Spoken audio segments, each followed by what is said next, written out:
popular with of Rock Your Body or whatever. Yeah. That song was originally written by Pharrell for Michael Jackson. He wanted Really? Michael Jackson to do it. Oh. And I can't remember why, but Michael Jackson didn't do it. He was like, no. And then Justin Timberlake did it, and it became a huge hit. And I can't remember if Michael Jackson regretted it or if Pharrell was like, yeah, it was huge with Justin Timberlake. Can you imagine what it would have been like with Michael Jackson? Wow. That's one thing is like, he was a quirky dude and everything like that. Who? Michael Jackson. Yes. But dude, his music, other than the really cheesy rap part in it, that song Black or White, I think is my favorite song. He's just so talented, man. Hey, I got a notification. We're live. I'm gonna draw a picture of Smog the Dragon. Schmog, eh? I'm gonna do something I don't really do that much. I'm gonna use reference images to make sort of my own imagined layout composition. Elaborate. That didn't make a lot of sense to my pea brain. So, usually a reference image, you can draw exactly what you see sort of deal, or you draw from real life, you draw exactly what you see. But you can also use reference images to help piece together something. Okay. So, I see what you mean. Okay. Yeah, so I'm using multiple reference images to try and piece together an image, because I like this dragon head, but I like this scale pattern. Oops. But I like this color scheme. I see what you mean. Okay. It's kind of like when I'm pulling from songs for inspiration. Sometimes I'm like, I like the bridge on this one. I like the way they went into the bridge, and then I like how this verse was arranged, and then I can kind of piece all that together. You know what else might be making me cranky? I haven't honestly had time to play or write music. I've been able to get that creative bug out. Yeah, man, and I think that helps me. Oh! Ah! What'd you do, bro? Started dropping. This started sliding off the thing, and I went to grab it, and I just finger jammed my art clip. Finger jam, the worst kind of jam. Everybody get up.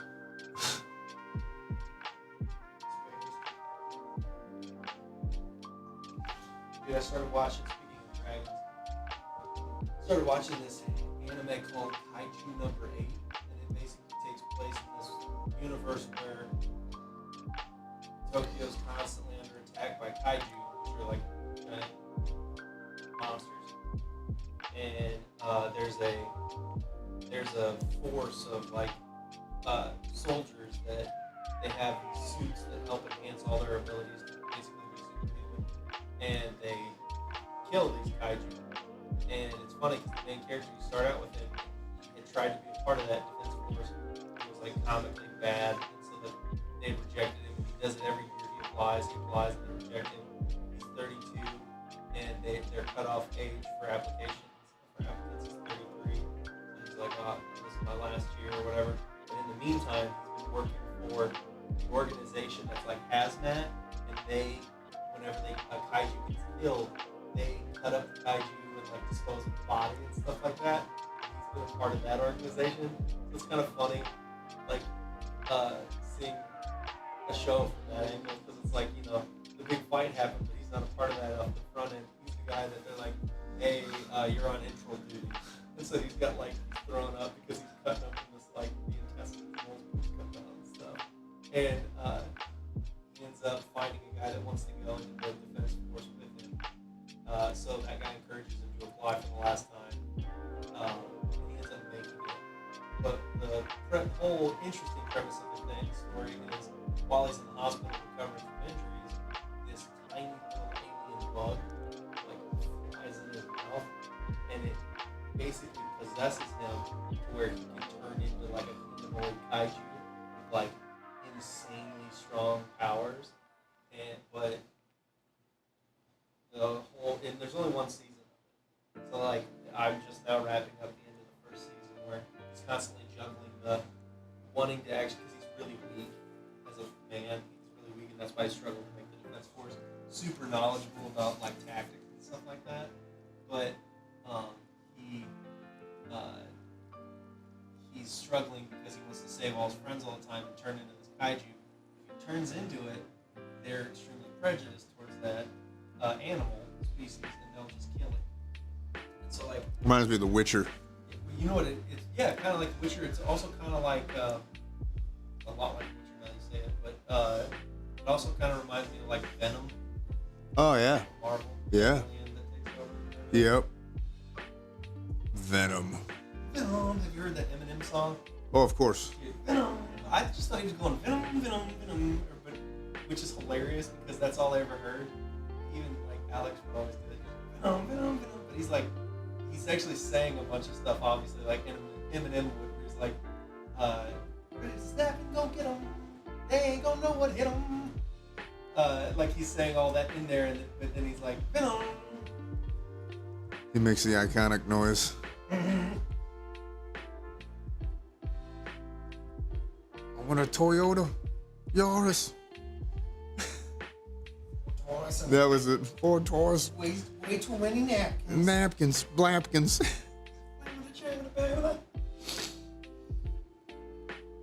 I'll get uncranky, Kyle. I'm feeling uncranky already today. I had to let it out. I told the lady at Casey's. Which Casey's? In Maryville. Dude, that chick with the glasses? Yeah. Dude, she's chill. I like her. She's very chill. She laughed at me. I go, I'm cranky. I probably need to eat.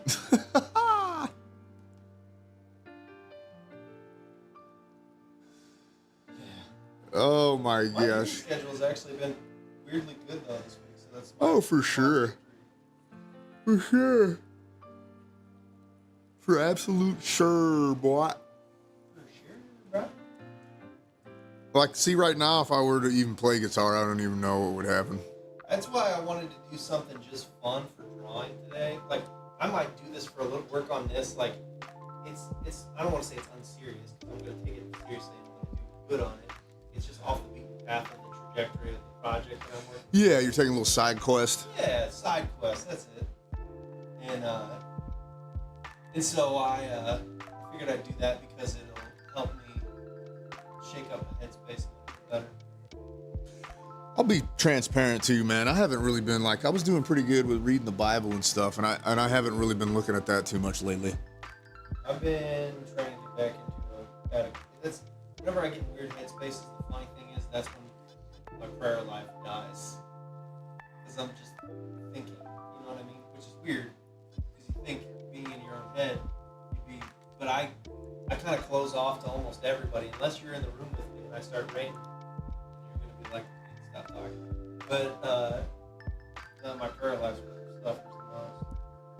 And I'm really starting to think that the way that you think about yourself, the way that you feel about yourself, the way that you think about other people, the way that you feel about other people, boy, I want to be really careful about how I say this because I don't want to sound like a jerk. People that, I'll say it like this, people that maybe don't dig as deep as we do, if that makes sense, on the intellect level, all of that just don't dig as deep. I think they operate more on that feeling and don't realize it, kind of like how a dog picks up on energy. Yeah. And if I carry this energy, I get it back. And it almost sounds like I'm getting really close to that like law of attraction stuff. I don't know if you know anything about that stuff. Not enough to say I do. Gotcha. It kind of feels like I'm tapping into that law of attraction stuff, but I think that there's some truth to it because when I feel like this, the energy I get back is this. When I felt the way that I had for the last month, it's like people are friendly to me. Like I'm having all of these like cool random interactions, meeting random cool people at the park. I've had so many random conversations with people just stopping me just to talk about just randomness. Yeah. It's But then when I walk around and I've got Kublai Khan, Texas going on vibes, I can immediately tell that it's just like, man, I'm leaving that guy alone. And I think that I do myself no favors being in piss land, because I already don't look very approachable. Yeah. So I think I need to give off that vibe. Yeah. That's what I've been doing a lot in my new workspace. Is everybody that I'm going up to, and because I've got to get integrated somehow, and there's nobody that's over like following me around doing it for me, so I've got to keep bugging people that I don't know and don't know me. And so like I ask really kindly and stuff, and when they start talking to me, I just make sure I smile, because like if I'm just standing there like you're gonna be like this, guy's just another one of my oppressors. But if I smile at them, then they calm down a little bit. Oppressor. You're one of the oppressors. Yeah, I already feel my energy shifting a little bit. Because the day started great. And then, so it's just got to be that bad Wuju came floating my direction and I let it get a foothold. Man, I'm just, it's not healthy. It's not healthy to walk around assuming that everyone has ill intentions. Because you know what? I don't think that's true. No matter how much I feel like it is, I think that's a bad headspace to get into because I just don't think that it's true. What I think is true, this is how I operate, and this is what helps me, is I think maybe what it is at the end of the day is, and I think that in whatever way that makes sense to an individual person could be different. So like everybody you meet doesn't necessarily seek acceptance in the same exact way, but if you boil down their motivations, it's some form of validation or acceptance of who they are, they want. So like for example at work, a lot of these people, a lot of them want validation that they're good at their job. Some of them want validation that they're accommodating people, asking them for stuff, and some people want validation that they are good at prioritizing the things that they have on their plate in the first place. You know what I mean? They're looking to validate that identity of themselves. So when you come in and you interact with them, once you get a read on that their specific brand of that, you know what side to soften a little bit and what side to like help reinforce. To not manipulate them, but to make sure that they know you don't have ill intentions for them. Because I don't have ill intentions for other people. I just want some help, Yeah. And so like that's how I kind of try and interact with people. But I say that as someone who I constantly, the noise of my own fears that someone's stepping on me or not validating something in me or accepting me or something like that kind of drowns out my ability to proactively look at another person. It's almost like, when you're fighting and you're, that's a horrible, like talking about not being aggressive and then immediately going to a fight. When you're fighting, it's like the difference between being on your toes and being on your heels. Yeah. Like when I get to the point where I'm worried about what people are thinking of me, which is what I've been the last few days, it's like I'm on my heels. I'm not really focused on being good. You're almost in the runner's pose. And honestly, I think that's, I guess we're going to talk a little bit about that. What we were talking about beforehand, how we feel we used to be different men. Yes. I think that's really the difference of it is we're not different guys. It's just that's what we were like when we were on our toes. Now we've been on our heels for a little while. We got to figure out a way to shift the weight. On our heels. I feel like I'm just digging my own grave and I'm about to take a dirt nap.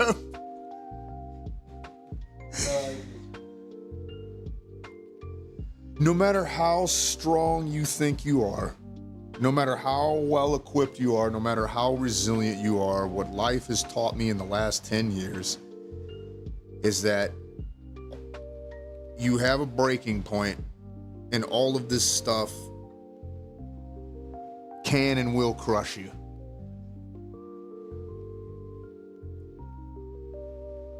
Doesn't matter who you are. It doesn't matter how resilient or strong that you think you are.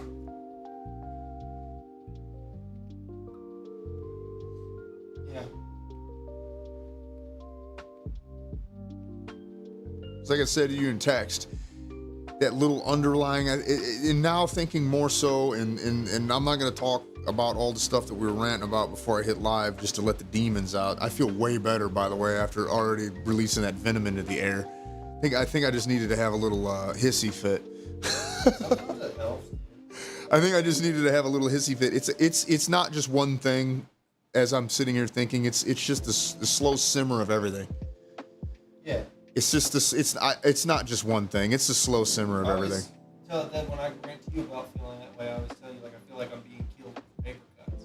Yeah, or like you said, shook up soda. Yeah. You also said that's a good one. I like that one. I've been using that lately. There's just so many little bitty. Well, not actually from my world. They're not all little bitty things. There's just all these things that are just kind of there. I just want clear communication, man. I'm getting tired of unclear communication on all fronts. I just want clear communication. It would solve so many problems. But you know, it just takes clear communication takes real vulnerability. Clear communication takes real introspection. Clear communication means that you have to be in touch with what you really have in yourself. And I think that's just a hard launching point to begin with. Yeah. You know? Maybe that's what's really going on, man. We talk back and forth about so many different things about what we think might be going on wrong in the modern everything in all contexts, but I just keep maybe it's us. Maybe we haven't been enlightened to or trained to. It's like your whole life, even if you had good parents, it feels like the thing is still about you integrating into the machine.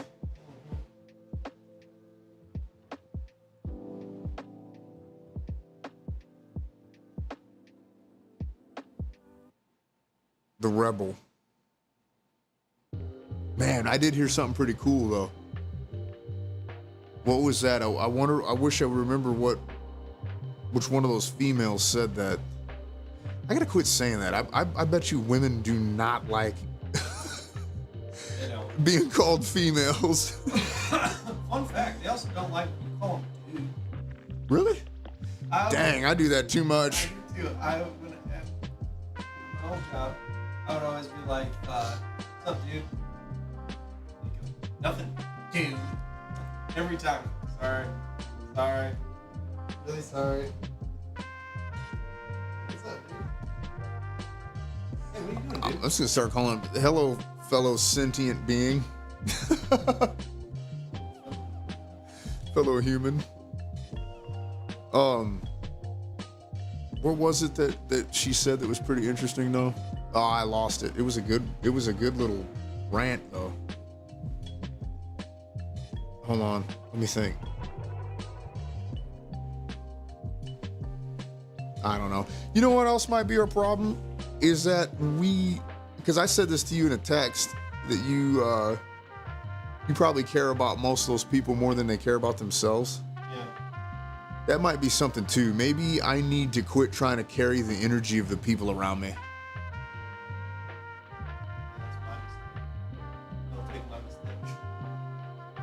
That's mine.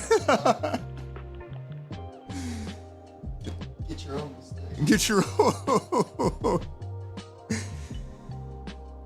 Man, it was actually pretty good what she said. I wish I remember what it was. Dude, you know what was great was all those sayings that I found that, like, dude, my favorite one that I saw that was, he was like, I had a coworker come in and be like, hey, sorry I was gone yesterday, and he said, don't apologize. He was like gaining 2 guys. I like you're neither-handed. Yeah. The one you said too. It's not fixed, but it's different. But it's different. I'm not sure it's fixed, but it's different. Dude, people are so funny in that. Like, blue collar world. Yeah. Somebody said something about a guy screwing up, and he said, well, I'm not here for the outcome, I'm here for the income. That's what's funny too, is the guy that I've been with the last couple of days. I said to him, I was like, he was talking about how annoyed he gets where he sends something through for approval and it's got to go past 8 people for no good reason. Exactly like I told you. And every time it goes through that gauntlet of people, somebody's got to let everyone know they're there and be like, oh, we need to change this. And it doesn't need to be changed. They just want people to know they're there. And so he gets frustrated. And I was like, yeah, I mean, you heard the old saying. He was like, you know what a camel is? And he's like, no. I was like, a camel is a horse made by committee. And he goes, I like that. So I was like, yeah. He's gonna end up being your homie, I think. He might be. He's funny to found out today. I had mentioned something to him about church. We're gonna have church. And found out he's very, very like traditionalist. Oh wow. And so That might end up being your connection. it's funny because he was talking about that, and then he said something about he was ranting about the Protestant Reformation, and there was a guy who's I have a temporary cubicle that I'm in, and there's an office across from me, like the door meets my door, and the guy's door's open, and he was like, the Protestant Reformation Catholics still don't have anything right, and then he just looked at that guy's door and goes, sorry, and said his name out loud. The guy was listening to us for part of the conversation. He just shouted at him and goes, he's Catholic. Like throwing darts, man. I love it. That's awesome. He's Catholic.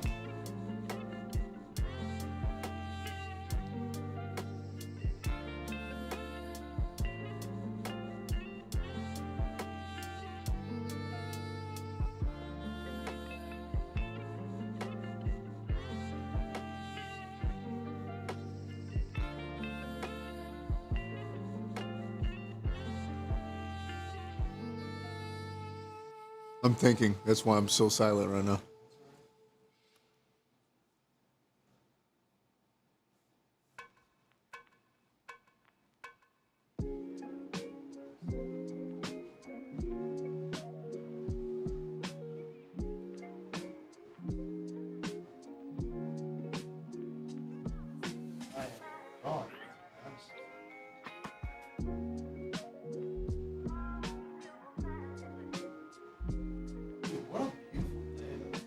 Yeah, it was a little windy, but man, it was. I don't know. The deal was almost done. I think it's because it's kind of. It's still trying to be cool, and then at the same time, it's trying to heat up. I mean, we've had a legitimate spring. Yeah. I gotta say that it's been wet, cool. I mean, we're looking at 60-degree weekend coming up. Took off work Friday. And then I have Monday off. So I'm cruising into a 4-day weekend. That's going to be nice. Yeah, I still don't know what the probationary period on me taking days off is, which I'm not too worried about it, but it is nice that I immediately get a holiday. That is nice. Dude, did I show you this? You might have already seen it. Do you know about Rex begonia etna, is what they call it sometimes affectionately? It's a plant. Okay. Look at this thing. Oh, you sent that to me. Man. Oh, yeah, I did. Dude, it looks like Dracula grew that thing. Take a picture. So, you know how every year for Mother's Day we take my mom and her plants and plants? Yeah. So, this year, I usually always get mint plants because if you put some strongly scented plant by your porch and mailbox, it keeps wasps from nesting there because they don't like strong smells. So I always pick mint because mint is a good smell. It's not like lemongrass is good, but it can get a little strong. And then I don't want any sort of like citronella, even though those plants do keep like mosquitoes away. Not like a big deal. It's because I'm conditioned to smelling like a chemical. It smells like a chemical. But Gotcha. So I got sweet mint this year, which smells twice as good as peppermint. But instead of getting 2 mint plants, I got 1 sweet mint and I got 1 lavender plant. It looks really pretty and smells good. And then I got a shepherd's hook, and I hung some flowers from that. I got a fern. Apparently it's good also at keeping bugs away. And in the fern, there's begonias, but they're not like that. There's several varieties. Yeah, the ones I have are like green instead of black. Yep. And then like pink instead of that purple. Oh, that's cool. They still look cool. Yeah, I've never really paid much attention to those plants, and those are pretty cool.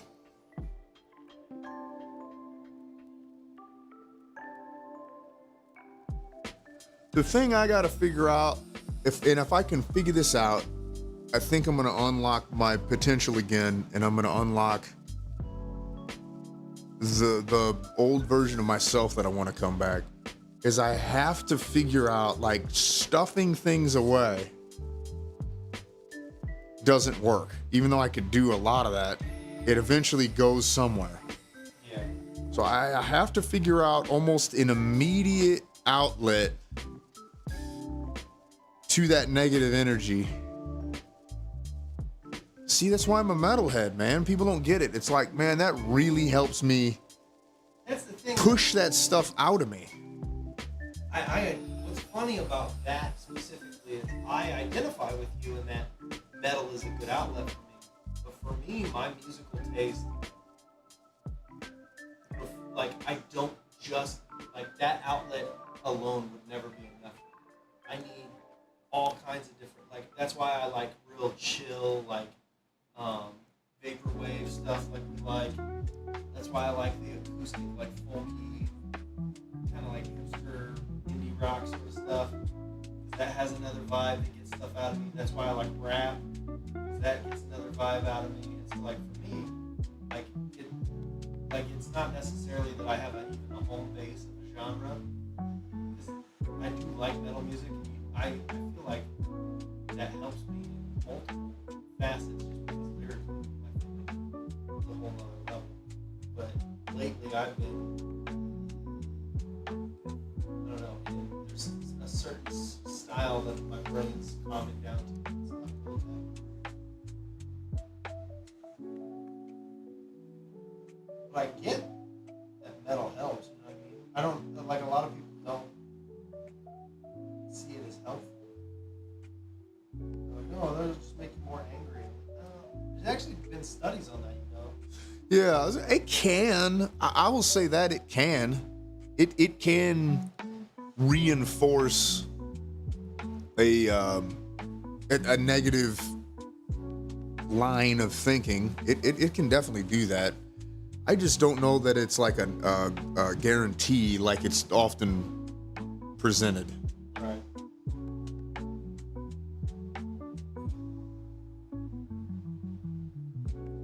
Another thing too, when we're talking about going back to like who we were when we taught Sunday school is that, and this just keeps ringing in my ears, and this is both of us separately and together, we spent way more time talking about God, praying and reading the Bible and scripture related stuff a lot more. Yeah. And I can't help but think that that is probably a large component to why,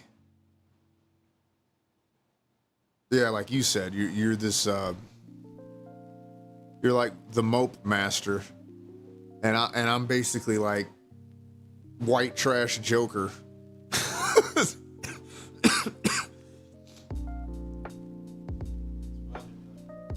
Raise my voice when I talk to them. I had to leave work early Monday. I thought I was sick and I needed to get stuff out of me. Thought I was gonna vomit. Came home and was all clammy and weird, and then I took a nap and felt okay. But I haven't felt right since, so it's gotta be I'm sickly. I also really haven't been hitting the weights like I normally do. I stopped. I tried to have a really light weekend before going because I wasn't feeling the greatest. And I did my back day, and then I went in and I tried to do my leg day, and ended up just trying to get on my elliptical for a little bit. Because, like, that when I'm not feeling it, leg day is the hardest thing in the world. Oh man, that's why nobody does it. not feeling it. I don't want to do leg day when I'm feeling it. Yeah. Leg day is horrible. That's a good point. Yeah, when I'm not good, I was able to push myself through my back workout, just lighter weight, you know?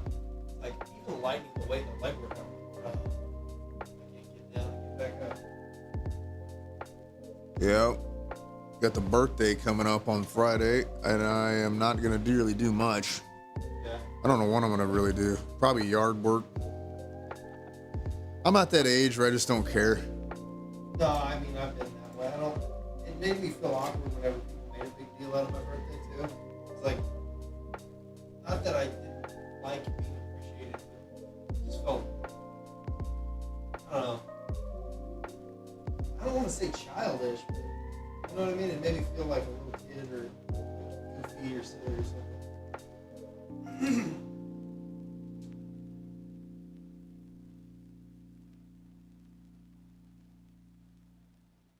So I'm going to ask you this question.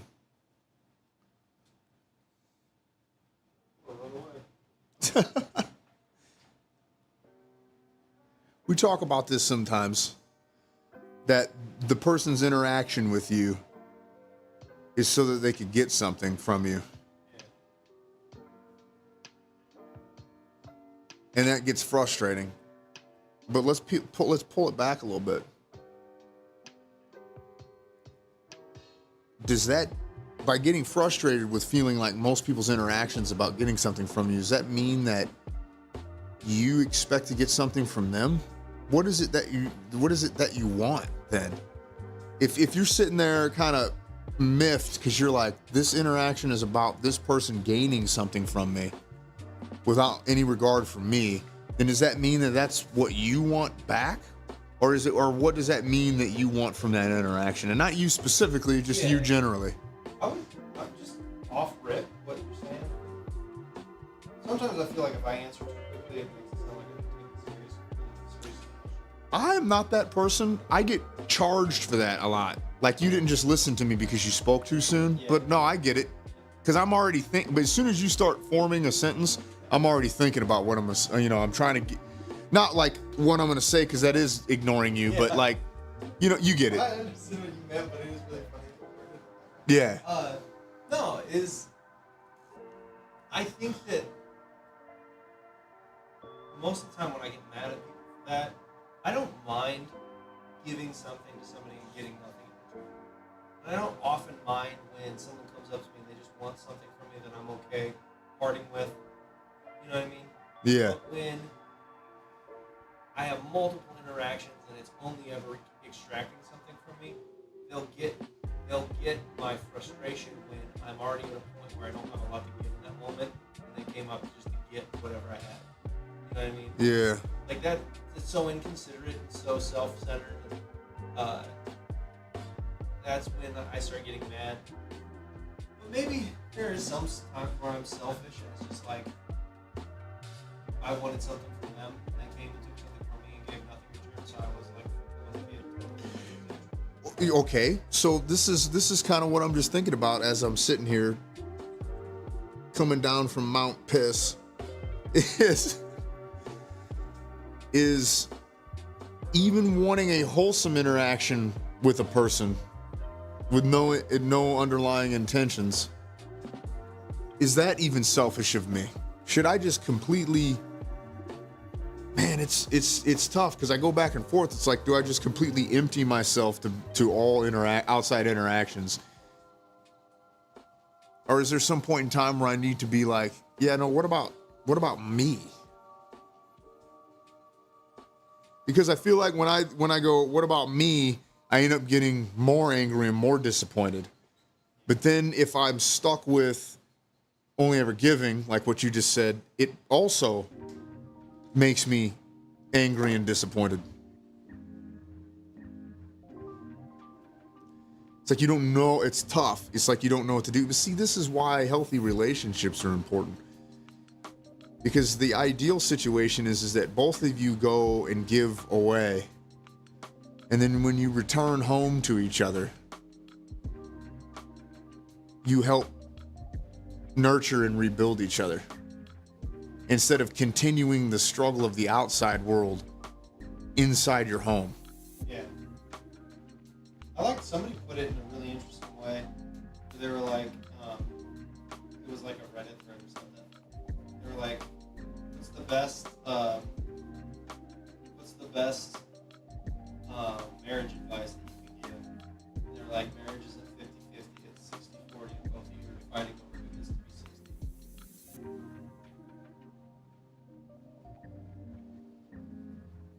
I don't know if I fully agree with that, but I do think that's very interesting. I like the sentiment. Yeah. It's the idea of like, you're obviously going to get something from somebody, but you're not going to hold them to, you know, like when you're a kid and you split something with a sibling, and it's like, you weren't only child, because I really still experience.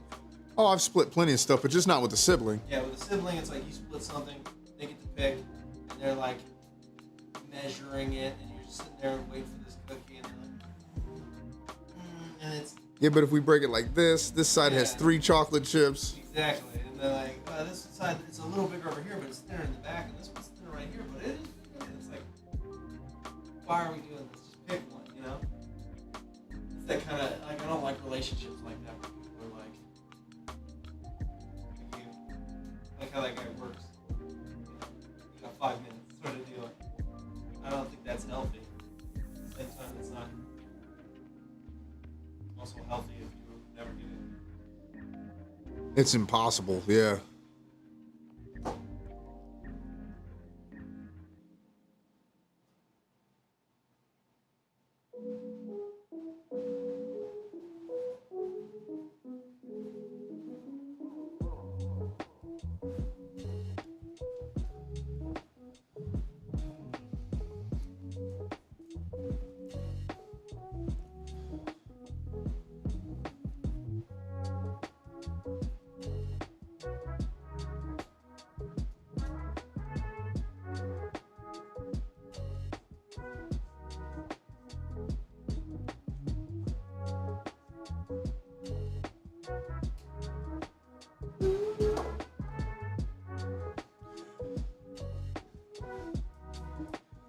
Another frustrating part is it's just I really don't want much, man. And even just not wanting much and still not being able to get. Having a low bar and still being disappointed. It's rough. It's like, how low does this thing need to go? I can't. Yeah. Bro, yeah, that's exactly where I guess it needs to be. Laying on the floor, gasping for air.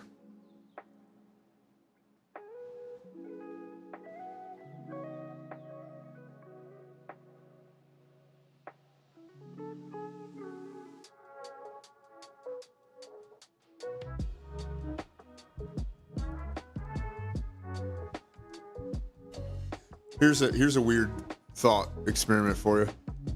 Your power is to be able to read minds, okay?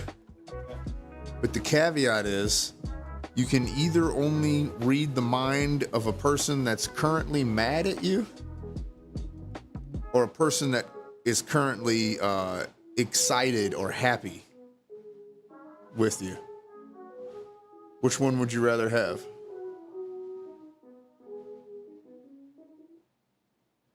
So you can read minds. They have to be near you. You can't read minds like over the internet or anything. Yeah.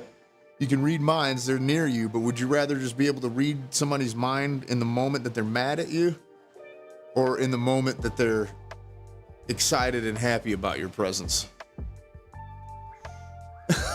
That's a weird question, isn't it? Yeah.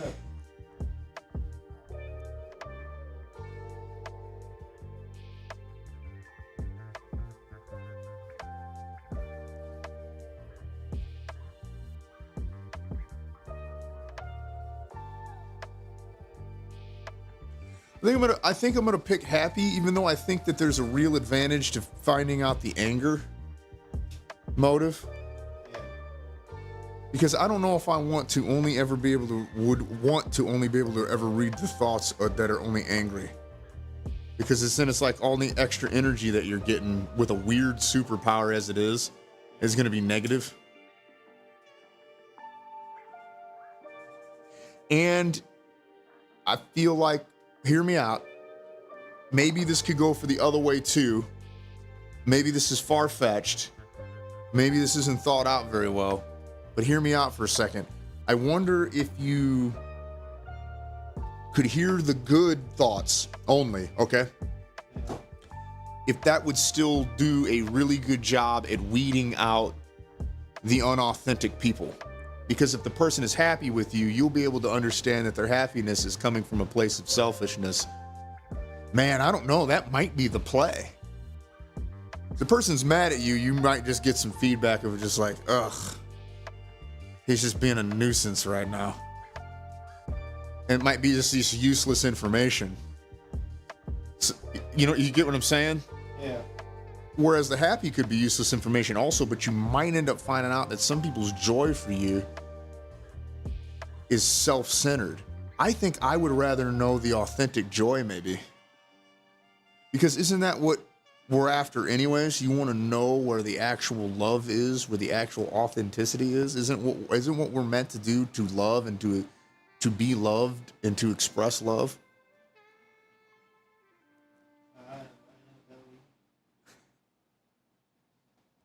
Like, that's what we're here for, isn't it? To love, to be loved, and to experience love. It's not to experience the other thing. Do I want to know about the other thing I don't want to experience? Boy, that's a tough question. I think I'm still going with the happy.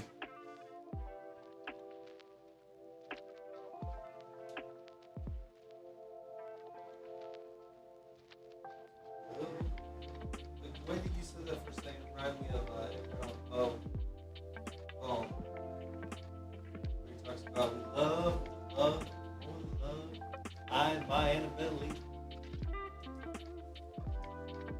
I'm starting to get cool now. I'm gonna turn this fan down because I was hot earlier, dude. I don't know, man. That's a good point. It's a weird fake thought. Yeah, well, fake thought. It's thought experiment there. Do you want to hear the bad or the good only? I'm going with the good. I'm getting tired of bad. I don't need more negativity. Oh, I think that's I want to hear when I make somebody happy, and then I want to hear them be like, I like when this guy talks like that. Or I like that he said that. Where's Bryce at? Damn it. yeah, it's a good energy. Dude, that was my bro.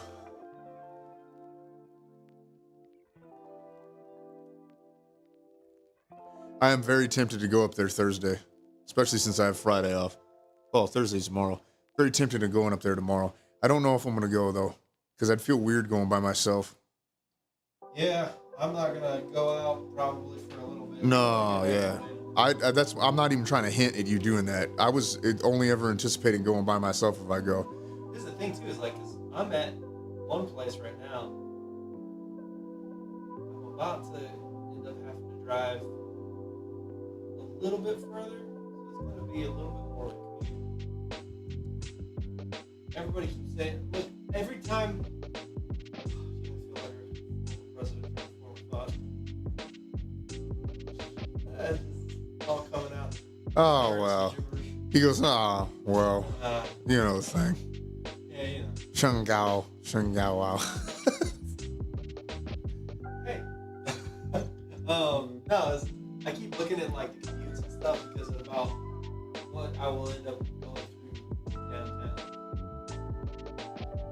No way around it. Well, it's one of those deals where it's like, if I go through it with traffic, it probably turns my 30-minute commute into a 45 minute. Yeah. If I go around it, it's a clearer path, but it's a 45-minute commute. So it's, I don't know, is it better to go direct, bumper to bumper for a little bit, and go 45 minutes, or drive the long way around and just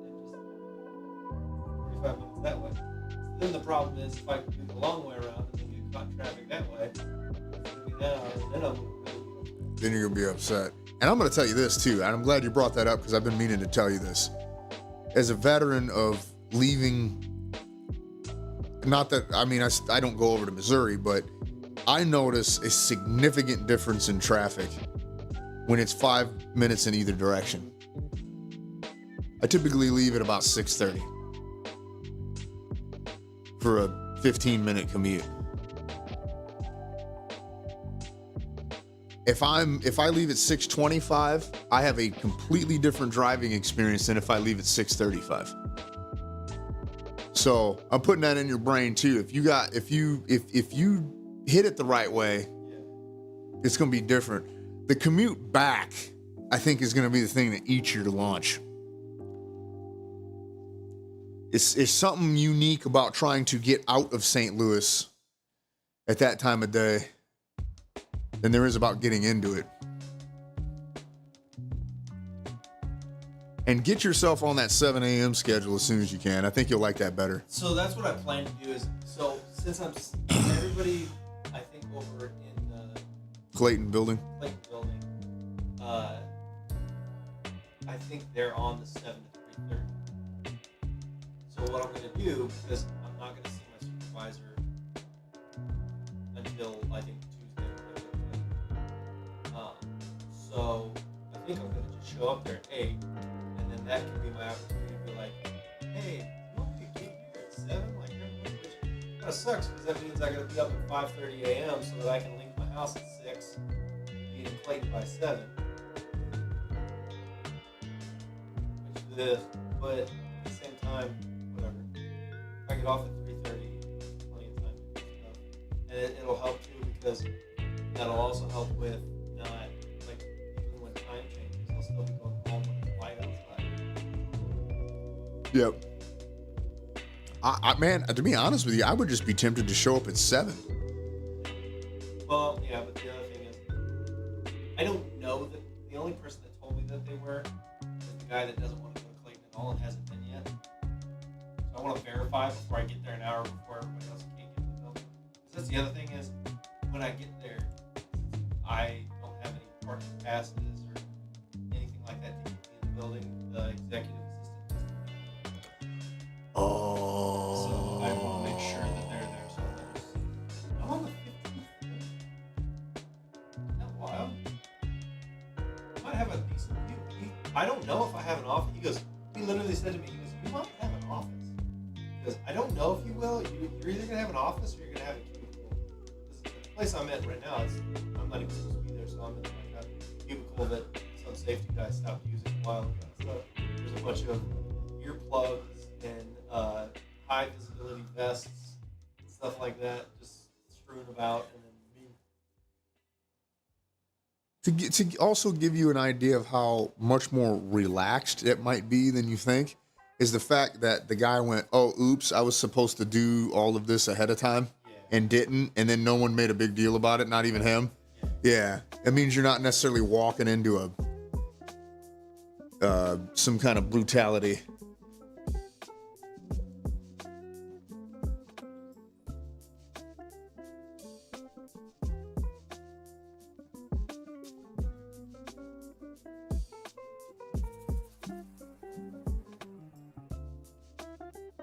Yeah, that's the thing is he's real funny and light and stuff like that. And I think I've already used my humor a couple times around him. And he even said the other day, he goes, "Oh, you're gonna fit in around here," because some of the boxes that they have to put out, they have to throw stickers on them. Which is funny. I later found out that there's no reason they have to do that other than some guy that worked there 20 years said they needed to do that, so they just keep doing it. But they could add it to the box as a print if they wanted to, but now they're buying the sticker. Anyway, the sticker says "shot load" on it, and he's like, "Yeah, shot load." One guy goes, said something about it being a name, and I was like, "Oh yeah, that's what they called me in high school."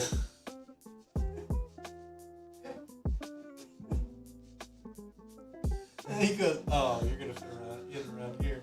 And then earlier today, the IT lady asked me for my employee number. And I just went, oof, and I started pulling my ID badge out. He goes, "You don't have that memorized yet?" I said, "I don't even have my name memorized off of here." The IT lady thought that was Guy at work was messing with his tape measure. He's standing there talking to it's two foremen talking, and he was kind of just messing with his tape measure, and I said, Austin keeps that by his bed so he can, when he wakes up, he can check how long he slept. Yeah, about that long. I think you posted it too before, but I've seen it a lot. Is that one where the guy goes, I'm not even trying to go to work today. He's like, there's over a foot of sunshine out here. He's like, be safe, everybody. A foot of sunshine. Oh, man. Man, to talk about old man stuff, they are doing a massive site expansion at Olin there on Route 3. Oh, really? Massive. I'm kind of curious to see what they're going to ramp up in their production-wise. I mean, I think it's a $20 million facility expansion. It might even be more than that. It's going to be pretty cool. Huge cranes sitting out there. I kind of want to drive by and look at it.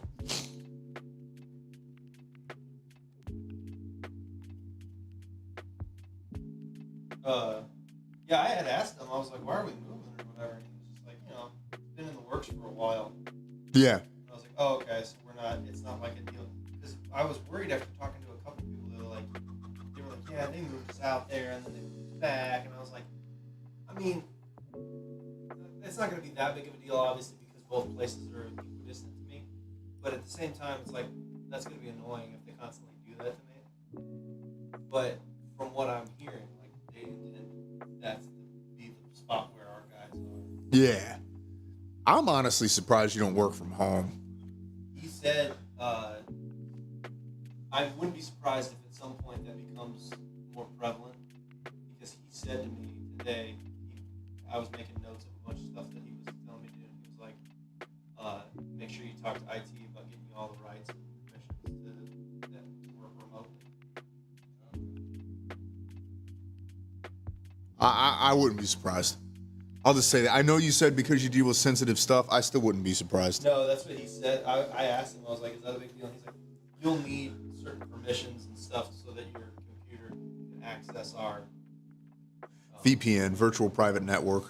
Yeah, and it's going to create an encrypted tunnel of communications. VPN, baby.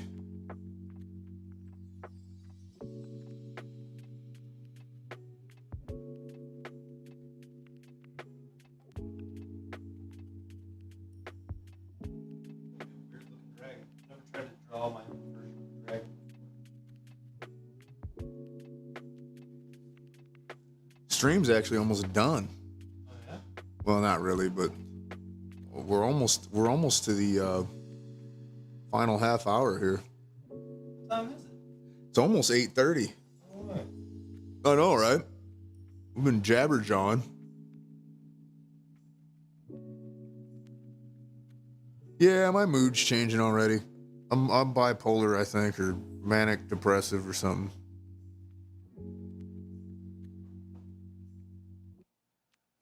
And it's a combination of events. Because man, I'm telling you what, dude, having a sick kid, when you have a kid eventually, having a sick baby is just, it dominates the household. The poor little thing, they can't communicate correctly. They feel like crap. You can tell they're emotionally drained and they don't know how to process it. And every single thing is a catastrophic event. It already is to a baby. But then when a baby's sick, and then when a baby's been sick for a month, and my coworker's going through the same thing. He's like, dude, I'm losing my mind. And I'm like, I can't stand the sound of crying anymore. It's like, I don't know if I can take another day of hearing crying. It's to the point to where I don't even have any more sympathy to feel. It's my own crying baby, and I'm like, I can't even do this anymore. I think I've told you this before. I might have even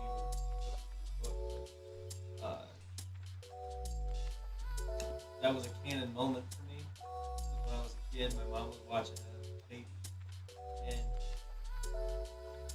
it was screaming like nonstop for like an hour. And my mom's sitting there like rocking it, like feeding it, saying to it, like was doing all this stuff, changed the diaper. There was nothing wrong with the diaper and everything like that. finally my mom changed its onesie, and the baby stopped crying. And I was like, why on earth did she? I was like, why on earth was he screaming over that onesie? She goes, well, if that's what it was. She goes, I'll bet. And she like pulled it back out and like it had a really long kind of thick tag on it. Oh. And she goes, oh, that tag was probably scratchy. And I was like, he was screaming that long, that loud over a tag like that. And this is what made it a canon moment that I'll never forget. Is my mom was like, okay, well, that wouldn't bother you because you've fallen down and scraped your knee and, fallen off your bike and you've experienced worse pain than a tag irritating your neck. But up until this point, that's the worst pain he's ever felt. And she was like, so to him, that was pretty bad. And that stuck with me for my entire life. And that's why, I literally go back to that exact moment anytime I start feeling annoyed with somebody else's pain. Whenever they're sharing with me pain that they're experiencing, I go back to that moment. There it is. I think that might be the answer to all the stuff we ranted about even before stream, is that people aren't being exposed to natural consequences anymore. And when they enter this feels real good coming out of the dome right now. I think you just sharing that is making my wheels spin, and I feel like my energy's grounding really good right now because I feel like this is hitting a hot point. They've been so free from natural consequences because of parenting that's meant to be well. It's coming from a good place. But when you have these men and women that have been raised to be free from the natural consequences, that all these little issues become mountains. And as a person, especially me, that's experienced so much, that sounded degrading towards you, and I didn't mean it to, but because you've definitely that was awesome. That's definitely you've had your own issues, but anyways, I've had some intense things. I'll just say it like that. Yeah. I think that might be it. I think you might be right, man. They're the baby with the tags, and there is more mercy due.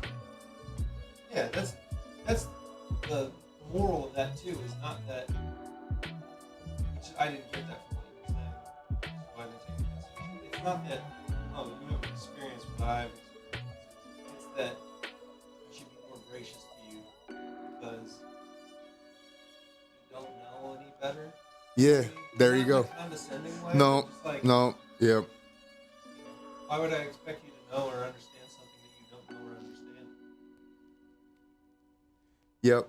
I snapped at Kara, soft snap, because she just laughed at me when I expressed frustration, but she's been asking.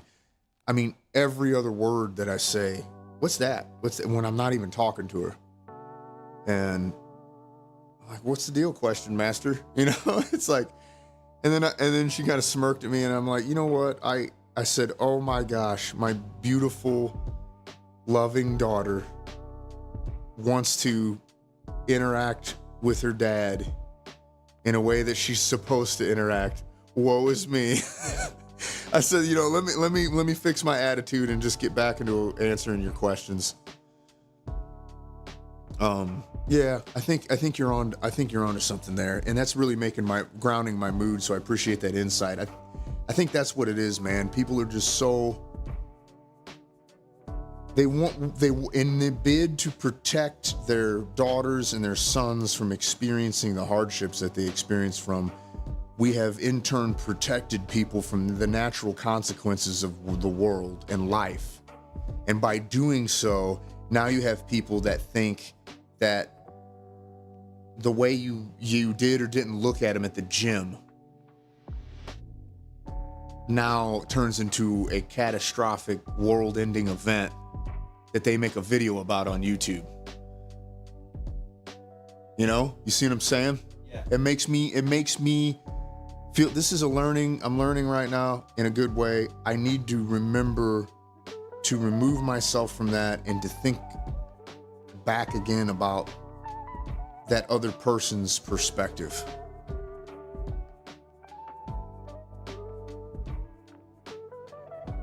Because, you know, like back in the day, man, like you had to go outside and kill your own food, even if you had your own farm. You had to do some intense, we're even disconnected from how our food is given to us. Completely disconnected from,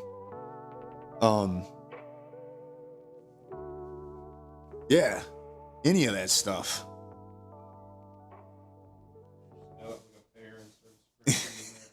It was killing me. I think I got sunburnt, so. So funny story about that. It's something I noticed today. I told you about, like, you know, not my frustration, but my worries about like my adequacy and stuff like that. And how in the interview, like thinking back on it, it was really important. All the questions they asked me weren't necessarily about my skills so much as it was the character,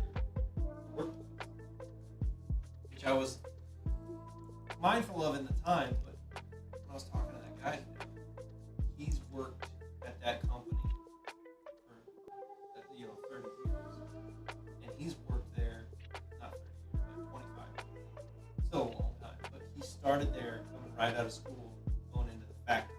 He was on the line doing stuff, and then he went up to this position, and he's up to this position now. Now he's over here in this department, and so like he's made his way through the bouncing around in that sort of area, and so he knows it. I was asking him about that, and he was talking about how he likes the company and everything like that, but it was really, really hard for him when he started out, because you and I have talked before how boomer guys will be really aggressive in the blue collar workspace, and they make it to where young guys don't really want to come in because you just get abused for no reason every day, all day. And he said it was basically like that. Some of those old guys, he's like, made it really hard to want to come to work for everybody, and they made it harder for everybody to do their job. And he goes, I just don't like people like that. So then in that moment I was like, oh, that's why it was more important for him to know the kind of person I was rather than what my skills were, because the skills will come with time, whereas like you can't build character in an employee. They are who they are. The soft skills, the emotional intelligence, that stuff is you can train just about any person to do just about any job if they're willing to do it. Yeah. But that thing that you just nailed is everything. The thing that you just mentioned is everything. It's everything. You know? It really is.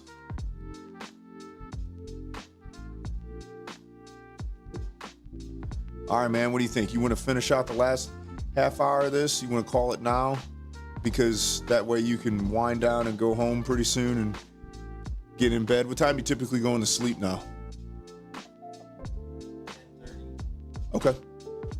So do we want to finish at 9, or you think you're at a place where you're just kind of like, eh? I'm not gonna lie, I don't feel like doing any more drawing. I think I'm tapped out for the night on that. Okay, I'm just going to play us done then. We'll do that. We can try and start earlier once I get a better rhythm on how to get my work and figure out. For sure. And see if we can squeeze some more juice out of this berry. You know what's Okay. funny though? Well, Are you done? yeah, I'm still alive. Okay. So we'll do this again next week, and it'll be longer, and I won't be cranky, and I might actually do something.